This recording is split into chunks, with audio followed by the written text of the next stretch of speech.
Hello everyone, welcome back to Eklavya IGNOU. आज की video बहुत इंपॉर्टेंट होने वाली है, जो कि मैनेजिंग स्ट्रेस बीपीसीएस 186 के लिए होने वाली है।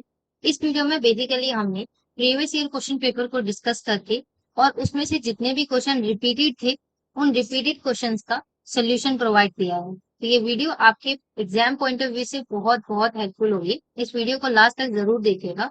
आने वाली जितनी भी सीरीज है, उन सभी में हमने आपके लिए ऐसे ही इंपॉर्टेंट क्वेश्चंस को, मोस्ट रिपीटेड क्वेश्चंस के सोल्यूशन को आपके लिए प्रोवाइड कराया है। ठीक है, चलिए शुरू करते हैं।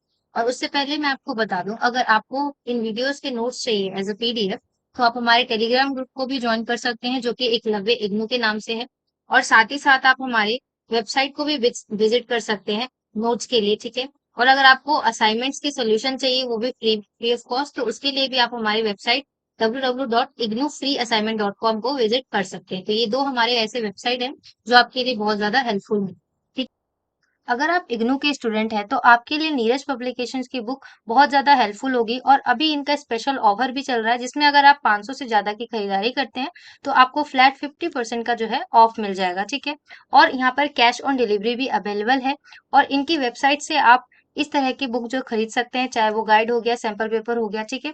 और अगर आप इनकी बुक को परचेज करना चाहते हैं, तो डिस्क्रिप्शन बॉक्स में आपको इसका लिंक मिल जाएगा, जहां से जाकर आप इनकी बुक्स को परचेज कर सकते हैं। ठीक है। और आप चाहो तो आप हमारा डिस्काउंट कूपन भी यूज कर सकते हो, जो कि है एकलव्य, जिससे कि आपकी खरीदारी पर आपको बहुत अच्छा डिस्काउंट मिल जाएगा। ठीक है। ठीक है। तो चलिए शुरू करते हैं। तो सबसे पहला मोस्ट रिपीटेड क्वेश्चन आपके एग्जाम में आता है, that explain the concept of stress and discuss how stress can be measured. जो स्ट्रेस है उसका कॉन्सेप्ट क्या है और उसको कैसे मापा जा सकता है, उसको मेजर कैसे किया जा सकता है। तो देखिए, स्ट्रेस क्या होता है। स्ट्रेस एक फिजियोलॉजिकल साइकोलॉजिकल एक रिस्पॉन्स होता है, जो कि आपके एक्सटर्नल डिमांड्स के ऊपर डिपेंड करता है। बिकॉज आपके देखिए, जब तक आप किसी चीज को सहन कर पाते, कोपिंग कोपिंग का मतलब यहाँ पे होता है एक ऐसी एबिलिटी जिसको आप एज लॉन्ग डिफिकल्ट सिचुएशन को भी आप जब तक सहन कर पाए, सहनशीलता आप कह सकते हैं। ठीक है। तो यहाँ पर स्ट्रेस को आप ऐसे डिफाइन कर सकते हैं दैट कि जब तक आपके अंदर कोपिंग एबिलिटी जो होती है, उससे ज्यादा जब स्ट्रेस आ जाता है, उससे ज्यादा डिमांड बढ़ जाती है, उससे ज्यादा स्ट्रेसर ऐसे साधन आ जाते हैं जिसके आपका सहनशीलता कम हो जाती है, और उससे आगे आप सहन नहीं कर पाते हैं। तो उससे आगे क्या, तनाव की स्थिति आ जाती है, स्ट्रेस स्टार्ट हो जाता है, right. It is a natural reaction that can arise from various sources such as work related challenges, financial difficulties, relationship problems etcetera.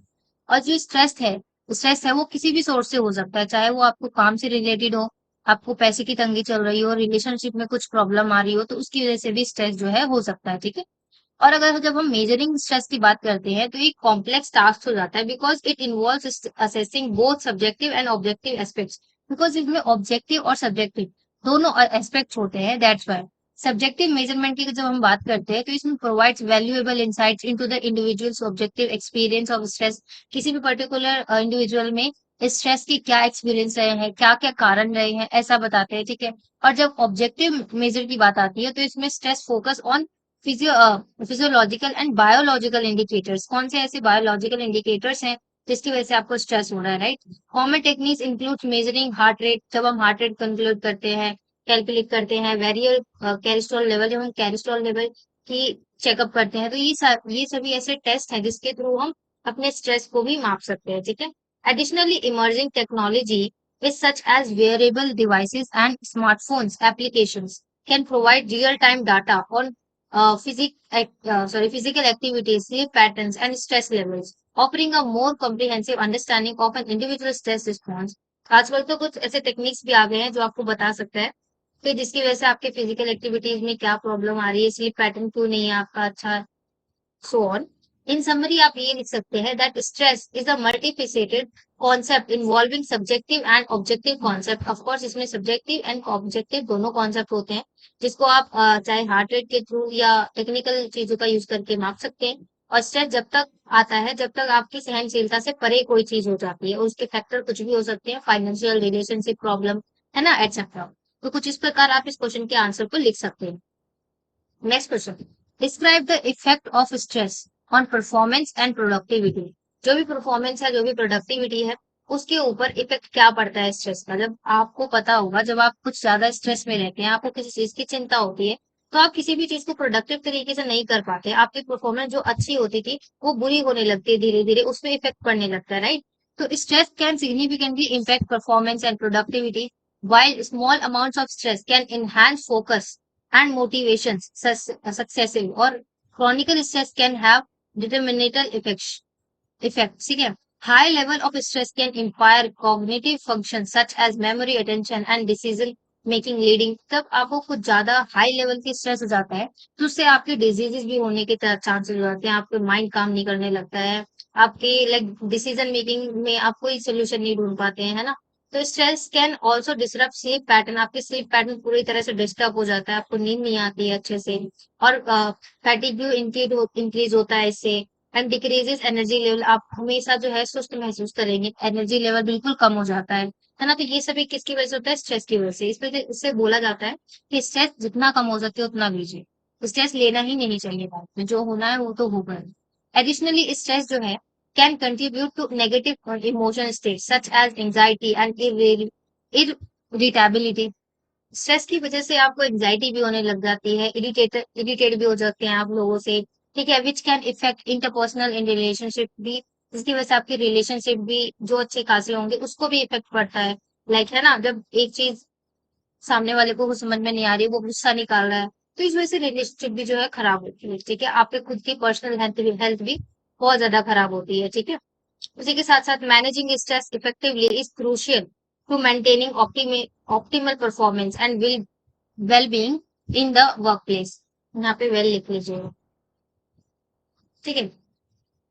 तो कुछ इस प्रकार आप इस क्वेश्चन का आंसर भी लिख सकते हैं। Next question, define coping, describe it's nature and goals. Coping मैंने आपको बताया, जैसा कि इसका मतलब होता है कि to deal successfully with a difficult matter और सिचुएशन। किसी भी डिफिकल्ट मैटर हो, कोई सिचुएशन हो, उसको जब आप सक्सेसफुली डील कर लेते हैं, उसकी भी एक लिमिट होती है, तो वो कोपिंग कहलाता है, ठीक है। Coping refers to the psychological and behavioural strategies individuals employ to manage and adapt to stressful challenging situation. कब तक आप उस स्ट्रेसफुल चैलेंजर को कैसे ले सकते, कैसे लेते हैं, कैसे उसको जो है फेस करते हैं उस सिचुएशन को, ठीक है। It involves as a range of thoughts, emotions and actions aimed to reducing और tolerating the negative impact. Stress की वजह से क्या होता है, आपके नेगेटिव इम्पैक्ट भी आता है, कई आपके अंदर नेगेटिव थॉट चल रहे हैं, हर चीज में आपको नेगेटिव दिखने लग जाता है, कोई चीज अच्छी ही नहीं लगती है, तो उस चीज को आप कब तक टैकल कर पा रहे हैं, किस तरीके से टैकल कर रहे हैं, गुस्से को खासकर आप अपने स्ट्रेस को कैसे टैकल कर रहे हैं, उसको हम कोपिंग कहते हैं, ठीक है। or dynamic process that varies depending on the various nature of the stress and यहाँ पे stressors है, ओके।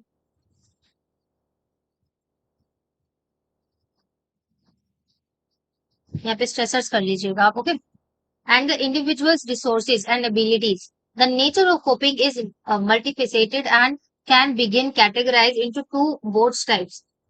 इसको हम coping के two boards type में define कर सकते हैं। पहला होता है problem focused coping and emotion focused coping। एक problem focused जिसको हम problem के ऊपर फोकस करके करते हैं, और एक होता है हमारा इमोशन के थ्रू हम उस coping को करते हैं। The goals of coping are to enhance personal well-being, किसी के पर्सनल वेलबींग को एनहांस करना, ठीक है, और साथ ही साथ maintain emotional equilibrium and restore a sense of control and mastery in the face of stress. जो स्ट्रेस का फेस है उसको कंट्रोल करना।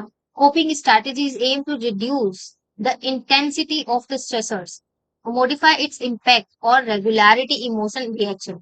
तो कोपिंग से क्या होता है, किसी भी पर्सन के जो पर्सनल वेलबींग होती है, जो उसका इमोशन इफेक्ट होता है, उसके थ्रू बचा जा सकता है। कोपिंग का यूज करके आप जितने अच्छे तरीके से कोपिंग का यूज करेंगे, स्ट्रेस को जितना अच्छे से टैकल करेंगे, उससे आपकी वेलबींग जो होती है वो अच्छी होती है, ठीक है। और ये प्रॉब्लम सॉल्विंग करने के लिए कोपिंग जो है दो टाइप की हो सकती है, problem focused coping and emotion focused coping, ठीक है। So the ultimate objective is to adapt the stressor and restore a state of balance in wellbeing. तो इसका अल्टीमेट अडेप्ट क्या होता है कि इसमें ना बेसिकली ऑब्जेक्टिव क्या है इसका, कि जो भी स्ट्रेसर है, मतलब जिसकी वजह से आपको तनाव हो रहा है, उसको रिस्टोर करना और उसको अडेप्ट कर लेना, ठीक है। जिससे आपका साइकोलॉजिकल और फिजिकल दोनों ही हेल्थ जो है वो मेंटेन हो और आपके नेगेटिव चैलेंजेस आपसे दूर हो जाए। ठीक है, नेक्स्ट क्वेश्चन है, right short notes on the following. Moderator of stress, stress के कौन से मॉडरेटर हैं इनके ऊपर शॉर्ट नोट लिखना है। तो जब हम मॉडरेटर्स की बात करते हैं तो moderators of stress refers to factors और variables that can be influence how individual receive and respond to stressor. जो भी स्ट्रेसर है जिसकी वजह से आपको तनाव हो रहा है उस पर आप कैसे रिस्पॉन्ड करते हैं, कोई भी इंडिविजुअल उस पर कैसे रिस्पॉन्स कर रहा है, वो बेसिकली मॉडरेटर है। ठीक है, और this moderator can either amplify और buffer the impact of stress on a person's wellbeing. Here are few key moderators of stress. कुछ मॉडरेटर्स हैं जो स्ट्रेस के, पहला होता है हमारा social support, having a strong network और फ्रेंड्स, फैमिली और colleagues who provides emotional information और tangible assistance can help individuals cope with stress more effectively.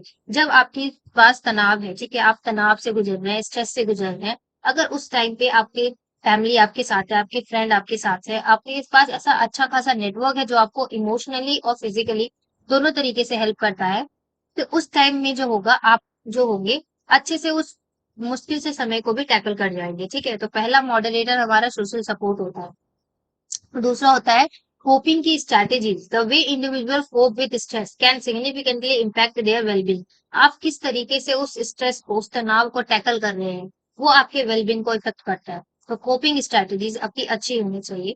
Personality traits, certainly personality traits such as optimism, realism and self effectively. कई लोग होते हैं किसी चीज को लाइक प्रैक्टिकली देखते हैं, कई इमोशनली देखते हैं उस चीज को, तो आप किस तरीके से उस चीज को देख रहे हैं वो आपका पर्सनल ट्रेट्स, आप उस चीज को पर्टिकुलर सिचुएशन को कैसे टैकल कर रहे हैं। ठीक है, एंड जेनेटिक फैक्टर्स भी होते हैं कुछ लोगों के अंदर, ये पेरेंट्स के थ्रू, जेनेटिक के थ्रू आता है। अगर उनके पेरेंट्स को ज्यादा गुस्सा आता था तो आपको भी ज्यादा गुस्सा आएगा। अगर आप हर चीज को टेंशन लेते थे, आपके पेरेंट्स लेते थे, तो आपको अंदर भी जेनेटिक फैक्टर्स हो सकते हैं। ठीक है, and predisposition that make them more और लेस सक्सेसफुल और स्ट्रेस। कई लोग ऐसे भी होते हैं जिनको स्ट्रेस मतलब होता ही नहीं किसी तरीके का, वो चिल आउट होते हैं एकदम, हर चीज में चिल है। तो कुछ लोग ऐसे भी होते हैं, जेनेटिक फैक्टर भी इफेक्ट करता है इसमें। ठीक है, और इन्वायरमेंटल फैक्टर भी होते हैं। कई बार आप ऐसे सिचुएशन में, ऐसे इन्वायरमेंट में रह रहे होते हैं जो आपको बिल्कुल नहीं पसंद, तो उसकी वजह से भी आपको तनाव होता है, गुस्सा आता है। ठीक है, इंक्लूडिंग सोशल इकोनॉमिक स्टेटस, आपका इकोनॉमिक स्टेटस अच्छा नहीं है, पैसे नहीं है, पैसे की कमी है, तंगी है, ठीक है, आपको रिसोर्सेज नहीं मिल पा रहे जो आपको चाहिए। ठीक है, can shape an individual stress response. तो इससे भी आपका स्ट्रेस का कैसा रिस्पॉन्स रहेगा वो इफेक्ट होता है। ठीक है, understanding these moderators of stress can help individuals and research develop effective interventions and strategies to mitigate the negative impact of stress on mental and physical well-being। तो आपके मेंटल एंड फिजिकल वेलबींग के ऊपर कौन सा effect पड़ेगा, इसके लिए आपको इन फैक्टर्स पे ध्यान जरूर देना चाहिए। नेक्स्ट क्वेश्चन है, describe relaxation techniques of stress management. तो आप यहाँ पे बता सकते हैं कि कैसे जो रिलैक्सेशन टेक्निक्स होती हैं उसमें are valuable tools for managing stress and promoting overall wellbeing. कैसे आप जब रिलैक्सेशन टेक्निक्स का उपयोग करते हैं, योगा करते हैं, डीप ब्रीदिंग करते हैं, तो उससे क्या होता है, आपका स्ट्रेस कम होता है और आपका पूरी जो दिनचर्या है वो अच्छा जाता है और आप वेलबींग हो जाते हैं, आपकी फिजिकल इमोशनल मेंटली हेल्थ जो होती है वो अच्छी हो जाती है। ठीक है, और कुछ टेक्निक्स जो रिलैक्सेशन टेक्निक्स हैं जैसे कि डीप ब्रीदिंग, आपने सुना ही होगा बहुत लोगों को बोलते हुए कि लंबी लंबी सांस लो, गहरी गहरी सांस लो। ठीक है, और इससे क्या होता है कि बॉडी में ना रिलैक्सेशन हो जाता है। ठीक है, and progressive muscles relaxation, it helps release muscles tension and include a state of काम। जब आप ये एक्टिविटीज करते हैं तो आपके अंदर एक स्टेट ऑफ कामनेस आ जाती है, आप स्ट्रेस को भूल जाते हैं, एकदम काम मॉडरेट में आ जाते हैं। ठीक है, मेडिटेशन एक बहुत हेल्पफुल टूल है आपके स्ट्रेस को कम करने के लिए, जिसके थ्रू क्या होता है, आप किसी एक अच्छी चीज पे फोकस करते हैं, आपके अंदर से नेगेटिव चीजें निकलती हैं, नेगेटिव थॉट्स निकलते हैं। मेडिटेशन हेल्प्स काम द माइंड, माइंड को काम करने में लिए और स्ट्रेस को कम करने में हेल्प करता है और इसी के साथ साथ आपके वेलबींग को भी इम्प्रूव करता है। ठीक है, योगा अपने आप में ही बहुत इफेक्टिव तरीका होता है स्ट्रेस को कम करने के लिए। गाइडेड इमेजिनरी, इसमें क्या होता है, it typically involves visualising peaceful scenes और इंगेजिंग। कई बार हमारे साथ स्कूल में भी होता था और ऐसे रियल लाइफ में भी होता है। कई लोग बोलते हैं कि जब आप कुछ बुरे समय से गुजर रहे हो तो थोड़ा टाइम मेडिटेट करिए, और मेडिटेट करते समय ऐसी पॉजिटिव चीजों को सोचिए। मान लीजिए आप पूरे गार्डन में बैठे हैं, चारों तरफ फूल ही फूल है। ऐसी चीजें जब आप इमेजिन करते हैं ना, तो आप अपने स्ट्रेस के बारे में भूल जाते हैं और थोड़ा सा रिलैक्स फील करते हैं, रिलीफ फील करते हैं। ठीक है। So this techniques can be practised individually और इन combination to manage stress, reduce anxiety from promoter sense of relaxation and well-being। तो एंजाइटी को कम करने के लिए और स्ट्रेस को कम करने के लिए इन टेक्निक्स का उपयोग किया जा सकता है। ठीक है। आई होप आपको यहाँ तक सारी चीजें क्लियर हो रही होंगी। नेक्स्ट क्वेश्चन है, explain how effective communication can play a role in enhancing interpersonal skill. किसी के इंटरपर्सनल स्किल को एनहांस करने में कैसे कम्युनिकेशन स्किल जो है वो इफेक्ट करती है। तो कम्युनिकेशन स्किल जो होती है वो अपने आप में ही बहुत इंपॉर्टेंट रोल प्ले करती है किसी भी पर्सन के पर्सनल इंटीग्रेशन स्किल में। उसमें क्या होता है, देखिए आप भले ही अच्छे तरीके से ड्रेसअप हो जाए, वेल तरीके से आप तैयार हो जाए, आपको हर चीज अच्छे से हो जाए, बट जब आप अच्छे तरीके से बोल नहीं पाते हैं ना, तो आप लोगों के साथ कम्युनिकेट नहीं कर पाते हैं, अपनी एक अच्छी सराउंडिंग नहीं बना पाते हैं। तो इसी के साथ साथ जब आप अच्छे से तैयार होते हैं, ग्रूमिंग के साथ साथ आपका कम्युनिकेशन स्किल जो है वो भी अच्छा होना चाहिए। ठीक है। तो इस वजह से आप कुछ बता सकते हैं, कुछ एग्जांपल देकर, that effective communication plays a crucial role in enhancing interpersonal skill by expressing thoughts, ideas and emotion and clarity and respectfully.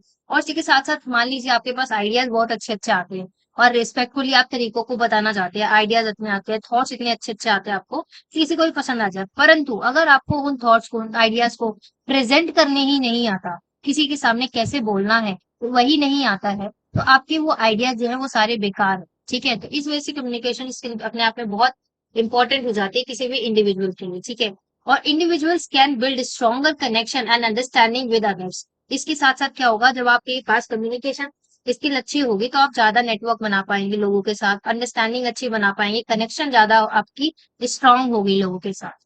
और इफेक्टिव कम्युनिकेशन जो होगी वो इन्वॉल्व एक्टिव लिसनिंग। इसमें क्या क्या चीजें इन्वॉल्व होती हैं, कि एक्टिव तरीके से सुनना, दूसरों को बोलने का मौका देना, empathy and the ability to convey message in a way that is easy understood. और किसी भी चीज को इतने आसान तरीके से समझा देना कि सामने वाले को समझ में आ जाएगी। ये सभी क्या है, कम्युनिकेशन के मोटिव्स हैं, इन्वॉल्व, ये इफेक्टिव्स हैं। ठीक है।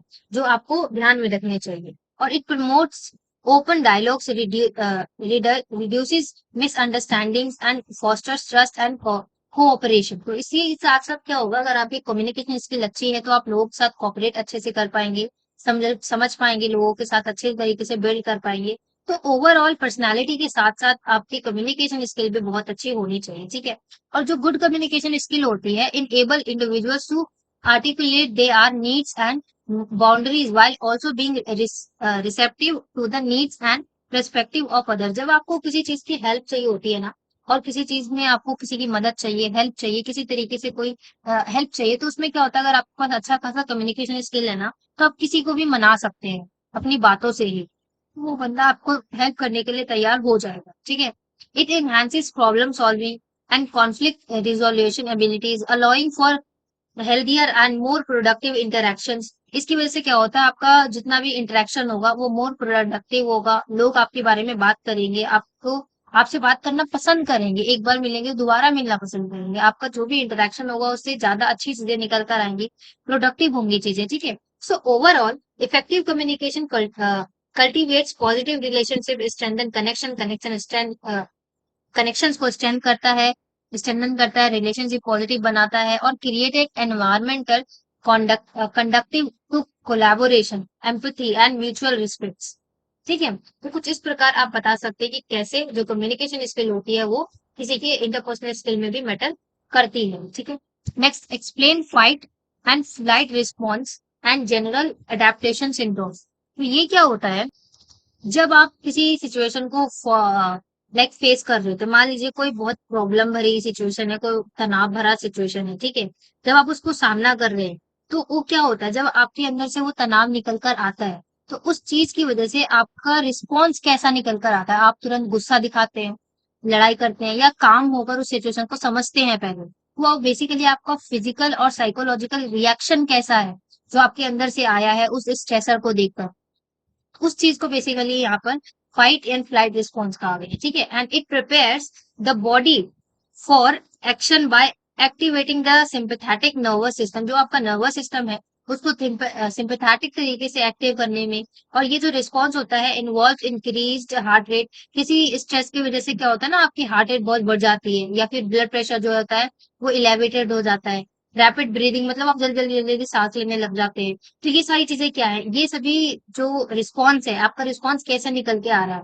आप एकदम गुस्सा हो गए, या फिर आपका हार्ट रेट बहुत तेज तेज बढ़ गया, आप जल्दी जल्दी सांस ले रहे हैं, आप हांफने लग गए हैं, ठीक है। आपका स्ट्रेस जो है, वो जो स्ट्रेस के जो हार्मोन्स होते हैं, जैसे कि एड्रेनालाइन होता है, कोर्टिसोल होता है, it prepares individuals to either control the stressor, fight और एस्केप फ्रॉम इट, फ्लाइट।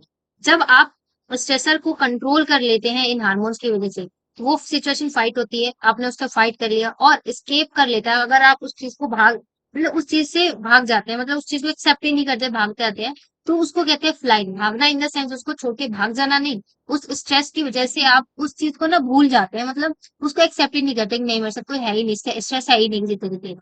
तो मतलब उससे आपने फ्लाइट कर लिया, आप उसमें उसको मानने को ही तैयार नहीं हो, ठीक है। तो ये दो तरह के सिचुएशंस होते हैं, ठीक है। तो बेसिकली इस फ्लाइट और फ्लाइट रिस्पॉन्स क्या है, जो आपका स्ट्रेसर्स की वजह से, जिनकी वजह से आपको गुस्सा आ रहा है, तनाव आ रहा है, उसकी वजह से आपका रिस्पॉन्स कैसा निकल रहा है। आप रैपिड ब्रीदिंग कर रहे हैं, या आपका हार्ट हार्ट रेट जो है वो इंक्रीज हो गया है। ये सभी क्या है, ये response fight and flight response को डिस्क्राइब करते हैं। उसी के साथ साथ general adaptation syndrome propose by Hans Selye, ये हंस सेले क्या कहती हैं, describe the body's responses to prolong for chronic stress, जो भी क्रॉनिक स्ट्रेस है उसके ऊपर रिस्पॉन्स कैसा है।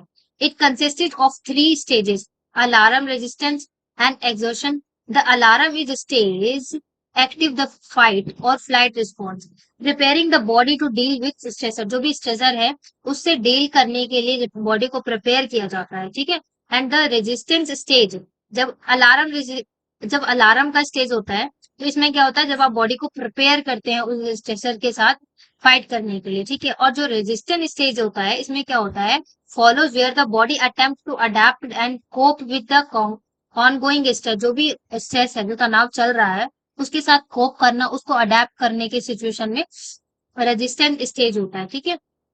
If stress resist the exhaustion stage settings leading to a breakdown in a physical and mental health, increased vulnerability to illness and diminished overall well-being। तो आपके overall wellbeing के ऊपर इफेक्ट इसी चीजों की वजह से पड़ता है, ठीक है। तो ये बेसिकली फाइट और फ्लाइट रिस्पॉन्सेज होते हैं।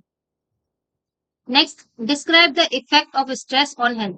ये बात आई होप कि आपको बहुत अच्छे से पता होगी कि जब आप तनाव में होते हैं, स्ट्रेस में होते हैं, तो वो आपके ऊपर कितने ज्यादा तरीके से इफेक्ट करता है, खासकर आपके हेल्थ पर। इससे क्या होता है, किसी भी पर्सन का जो स्लीप साइकिल है वो बिगड़ सकता है, उसका बॉडी का जो नेचुरल बैलेंस है वो भी बिगड़ सकता है, और वेरियस तरीके के जो हेल्थ इश्यूज होते हैं वो हो सकता है। It can weakened the immune system, जो आपका इम्यून सिस्टम है वो भी वीक हो सकता है, और जो भी इंडिविजुअल है उसका सस्पेक्टेबल टू इलनेस एंड इफेक्शन, इफेक्शन हो सकती है, उसको इलनेस हो सकता है, किसी चीज से गुस्सा आने की वजह से उसको इलनेस हो सकती है, उसको लाइक बहुत तरीके की नेगेटिव चीजों की वजह से ना उसको इन्फेक्शन भी हो सकता है ना। और उसका इम्यून सिस्टम बिल्कुल हो सकता है, आप बिल्कुल लूज लूज महसूस करेंगे, आपको अंदर कोई पावर नहीं होगी, आप बिल्कुल सुस्त महसूस करेंगे। Stress also contributes to cardiovascular problem, जो आपका कार्डियोवास्कुलर प्रॉब्लम्स होती हैं, such as high blood pressure. देखिए, फिजिकल हेल्थ, मेंटल हेल्थ के साथ साथ जो आपका लाइक कार्डियोवास्कुलर प्रॉब्लम्स भी होती है ना, जो कि ब्लड प्रेशर से रिलेटेड होती है, हार्ट हार्ट से रिलेटेड होती हैं, ऐसे डिजीजेस भी होने के चांसेस होते हैं जब आप ज्यादा तनाव में रहते हैं। तो इस वजह से डॉक्टर्स भी आपको सजेस्ट करते हैं कि तनाव नहीं लेना चाहिए। और इसी के साथ साथ जो आपका मेंटल हेल्थ है वो भी इफेक्ट होता है ना, आपकी स्लीप साइकिल जो है वो भी बिल्कुल डिस्टर्ब हो जाती है। और कई तरीके के ऐसे जैसे कि स्टमक अल्सर हो जाता है ना, इरिटेबल बॉल्स हो जाते हैं, आपके रिलेशनशिप खराब हो जाते हैं, आपको मतलब आप कुछ भी चीज अच्छा नहीं लग रहा है। और अराइज फ्रॉम स्ट्रेस, स्ट्रेस की वजह से ही जो इरिटेबल बॉल्स होते हैं वो भी, इरिटेबल बॉल सिंड्रोम जो होते हैं वो भी आ जाते हैं, ठीक है। Furthermore stress can impair cognitive functions, memory and even though आपकी मेमोरी में भी चीजें खराब होने लगती है, आप चीजों को भूलना स्टार्ट कर देते हैं स्ट्रेस की वजह से।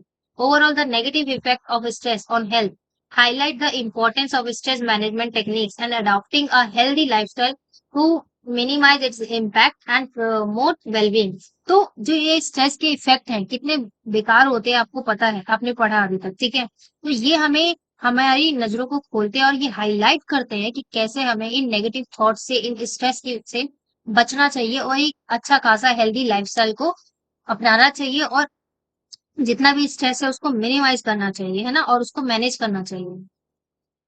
और नेक्स्ट क्वेश्चन हमारा है, describe cognitive restructuring with a focus on ABCDE technique. आपको ABCDE टेक्निक के थ्रू कॉग्निटिव जो रिस्ट्रक्चरिंग होता है उसके ऊपर फोकस करके आपको इस टेक्निक को डिफाइन करना है। तो ये जो कॉग्निटिव रिस्ट्रक्चरिंग होता है जो कि ABCD टेक्निक पर फॉलो करता है, उसका काम क्या होता है कि जो भी आपका स्ट्रेस है ना उसको रिप्लेस करना, जो भी आपके नेगेटिव थॉट्स आ रहे हैं, इरेशनल थॉट्स आ रहे हैं, उन सभी को रिड्यूस करना, उनको कम करना और उनके साथ डील करना, चाहे वो इमोशनली हो चाहे फिजिकली हो। आपके जो बिहेवियर चैलेंजेस आते हैं आपके बिहेवियर में, उसको फेस करना, इन सारी चीजों को इफेक्ट कैसे करना है, कैसे फॉलो करना है, ये टेक्निक इस चीज में हेल्प करती है। तो यहाँ पे ए क्या डिनोट करता है, एक्टिवेटिंग इवेंट। तो यहाँ पे एक्टिवेटिंग इवेंट का मतलब है जो भी स्पेसिफिक सिचुएशन है, इवेंट है, उसको आइडेंटिफाई करना, trigger the negative thoughts and emotion, जो भी इमोशन नेगेटिव आ रहा है, थॉट्स आ रहा है, उससे ट्रिगर करना और उसके सिचुएशन को भूलना और उसके सोल्यूशन को निकालना, ठीक है। और यहाँ पे बी बी यहाँ पे डिनोट करता है बिलीफ को। यहाँ पे recognize and examine the belief और thoughts that emerge in response to the activating event. These believes are often automatic and may be irrational और अनहेल्पफुल। कई बार यहाँ पे बिलीफ क्या होते हैं, यहाँ पे बिलीफ का मतलब है कि कई बार ऐसे सिचुएशन आ जाते हैं जो इरेशनल होते हैं, अनहेल्पफुल होते हैं, तो उनके ऊपर भी रिकॉग्नाइज करना, इम्फेसाइज करना, कैसे उनके ऊपर रिएक्ट करना है, ये डिनोट करता है। यहाँ पे सी डिनोट करता है कंसिक्वेंसेस। इसका कॉन्सिक्वेंसेस क्या है, assess the emotion and behavioral consequences resulting from the negative belief, recognizing how these thoughts contribute to negative emotion and maladaptive behavior। जो आपका बिहेवियर है उसको कंट्रीब्यूट कैसे करना है, उसको नेगेटिव थॉट्स को कैसे कम करना है, कॉन्सिक्वेंसेस क्या है बेसिकली इसके, ठीक है। और यहाँ पे डी डिनोट करता है dispute, challenge and questions the validity of the negative believe. जो भी आपके अंदर नेगेटिव बिलीव आ रही है उसके ऊपर क्वेश्चन करना कि ये क्यों आई, इसके पीछे का रीजन क्या है, इसको ठीक कैसे किया जा सकता है, ठीक है। तो यहाँ पे डी ये डोनेट करता है। और यहाँ पे ई का क्या मतलब है, इफेक्ट, मतलब इसकी वजह से आपके ऊपर इफेक्ट कैसा पड़ रहा है। Identify the effect of replacing negative belief with more rational and realistic ones. जब आप नेगेटिव थॉट्स को, बिलीफ को रिप्लेस करते हैं पॉजिटिव चीजों के साथ, तो उससे आपके ऊपर कैसा इफेक्ट पड़ रहा है, ये चीज यहाँ पे डिनोट करती है E, effect. The ABCD techniques help individuals gain insight into their thoughts, process challenge irrational thinking and develop healthier cognitive pattern. तो इसकी वजह से क्या होता है, जब आप इस टेक्निक को फॉलो करते हैं तो इसकी वजह से आपका हेल्थियर लाइफ स्टाइल होता है और आपके अंदर जो भी स्ट्रेस हो रहा है उसको कम करने में आपको हेल्प मिलती है, ठीक है। नेक्स्ट क्वेश्चन देखते हैं, explain mindfulness and biofeedback as techniques of a stress management. Biofeedback and mindfulness को एक स्ट्रेस मैनेजमेंट की टेक्निक की तरह आपको एक्सप्लेन करना है। तो यहाँ पे बायो फीडबैक एंड जो माइंडफुलनेस है, ये एक ऐसे टेक्निक्स हैं जिनको स्ट्रेस को मैनेज करने में यूज किया जाता है, स्ट्रेस मैनेजमेंट में इसका उपयोग किया जाता है, ठीक है। तो माइंडफुलनेस की जब हम बात करते हैं तो माइंडफुलनेस का मतलब होता है कि जिस भी सिचुएशन में आप हैं, जिस भी चीज में आप इन्वॉल्व हैं, उस चीज में प्रेजेंट होना, बिल्कुल अवेयर होना, अवेयर अवेयर तरीके से, ठीक है, aware of the current moment, जो भी आपके आसपास हो रहा है उसमें अवेयर होना, प्रेजेंट वहीं पर होना। ऐसा ना हो कि आप फिजिकली तो वहां पे है पर आपका मेंटल चीज जो है वो कहीं और है। तो जब आप किसी चीज में, सिचुएशन में प्रेजेंट होते हैं और अवेयर होते हैं करंट मूवमेंट से without judgement, it helps individuals observe their thoughts and emotions, objective reducing stress and promoting relationship. तो यहाँ पे आपको माइंडफुलनेस का मतलब है कि आपको किसी भी चीज में इन्वॉल्व होना है तो बिल्कुल अवेयर तरीके से होना, ठीक है, और रिलैक्सेशन हो ताकि आपके अंदर, ठीक है, जिसकी वजह से आपका स्ट्रेस जो है वो कम हो जाए। और जब हम बायो फीडबैक की बात करते हैं तो इसमें क्या होता है कि involve using electronic devices to monitor and provide real time feedback about physiological process such as heart rate, muscular tension. तो देखिए माइंडफुलनेस क्या थी, एक फिजिकल चीज थी, ठीक है, जिसमें आपने माइंडफुलनेस किया, अवेयर हुए जो भी सिचुएशन में आप हैं, और बायो फीडबैक में क्या होता है, इसमें इलेक्ट्रॉनिक डिवाइसेस का यूज किया जाता है और चीजों को मापा जाता है, जैसे कि आपकी मस्कुलिन टेंशन को कम करा जाएगा, हार्ट रेट को चेक किया जाएगा, है ना, और स्किन के टेम्परेचर को देखा जाता है।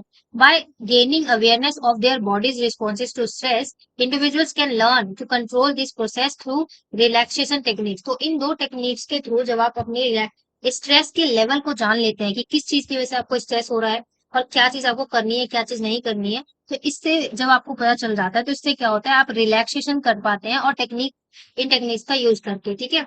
सो वो both mindfulness and biofeedback provides individuals with tools to manage stress by enhancing self awareness, promoting relaxation and developing a greater sense of control over their physiological and mental states. Regular practice of these techniques can lead to long-term stress reduction and improve stress resilience. तो इस चीज का जब आप regularly follow करते हैं, mindfulness जब आप रेगुलरली करते हैं, तो उससे क्या होता है, आपका स्ट्रेस जो है लंबे समय तक कम हो जाता है और आपको स्ट्रेस होगा ही नहीं, ठीक है। तो और इसके साथ मैं आपको बताना चाहूंगी, आपको किसी भी तरीके की हेल्प चाहिए हो, नोट्स चाहिए, तो आप हमारी वेबसाइट को जरूर विजिट करिएगा और आने वाली जितनी भी सीरीज है, अगर वो सब्जेक्ट आपके पास है तो उस वीडियो को जरूर देखिएगा, वो आपके लिए बहुत हेल्पफुल होगी, बिकॉज ये ऐसे क्वेश्चन है जो बहुत ज्यादा रिपीटेड हुए हैं हर क्वेश्चन पेपर में, और ये आपके एग्जाम में बहुत हेल्पफुल होंगे, ठीक है। इसी के साथ ये वीडियो कंप्लीट होती है। अगर आपको कुछ पूछना हो तो you can do right in the comment section. And अगर आपको ये वीडियो पसंद आई है तो do like share and subscribe and thanks for watching.